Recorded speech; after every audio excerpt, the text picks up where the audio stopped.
കാസർഗോഡ് ഉപ്പളയിലെ മണ്ണൻകുഴിയിലും മാലിന്യ കൂമ്പാരമായി കിടക്കുകയാണ്. മണ്ണൻകുഴിയിലെ സ്റ്റേഡിയത്തിന് സമീപമാണ് മാലിന്യങ്ങൾ കൂട്ടിയിട്ടിരിക്കുന്നത്.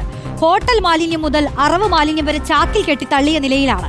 മഴയാകുന്നതോടെ മാലിന്യ കൂമ്പാരത്തിൽ നിന്ന് ഒഴുക്കുന്ന വെള്ളത്തിൽ നിന്ന് സാംക്രമിക രോഗങ്ങൾ പടരാനുള്ള സാധ്യതയുമുണ്ട്. അവിടെ നിന്ന് അർച്ചന രവീന്ദ്രനാണ് വിശദാംശങ്ങൾ നൽകാനായി ചേരുന്നത്. അർച്ചന, നമുക്ക് ആ കാഴ്ചകളിലേക്ക് പോവാം, വിവരങ്ങളിലേക്കും.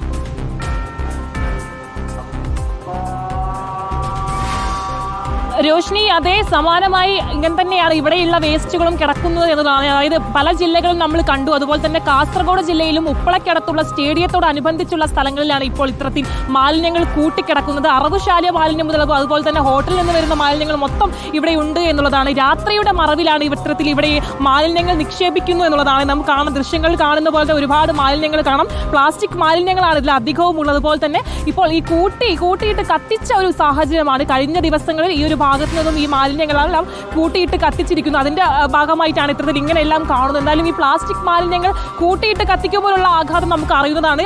അതായത് ക്യാൻസർ പോലെയുള്ള വിവിധ രോഗങ്ങൾ വരാനുള്ള സാധ്യത ഏറെയാണ്. അതുകൊണ്ട് തന്നെ ഈ ഒരു ഭാഗത്തുള്ള അല്ലെങ്കിൽ ഈ ഒരു പ്രദേശത്തുള്ള ആളുകൾ വലിയൊരു ബുദ്ധിമുട്ടാണ് ഇപ്പോഴും അനുഭവപ്പെടുന്നത് എന്നുള്ളതാണ്. നമുക്കിപ്പോൾ നമ്മുടെ കൂടെ തന്നെ ഈ ഭാഗത്തുള്ള കുറേ ആളുകൾ നമ്മളെ കൂടെ ചേർന്ന് ചേട്ടാ ഈ ഒരു പ്രദേശവാസിയാണ്. ഇപ്പോൾ കഴിഞ്ഞ കുറേ മാസങ്ങളായി ഇവിടെ ഇങ്ങനെയാണ് അവസ്ഥ.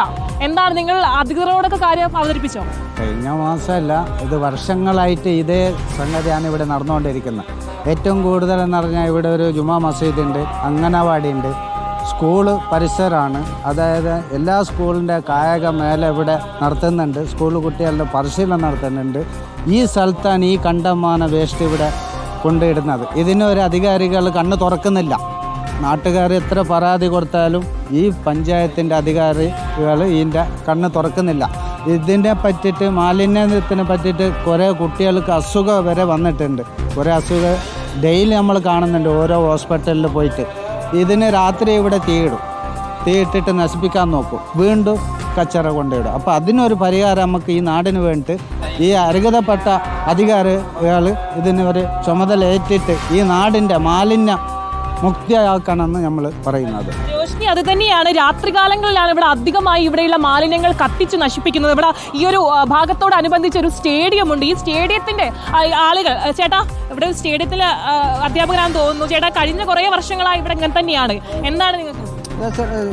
മാഡം, ഇത് ഞങ്ങൾ ഇത്ര കുട്ടികൾ ഞങ്ങൾ ഇവിടെ കോച്ചിങ് ചെയ്യുന്നുണ്ട്.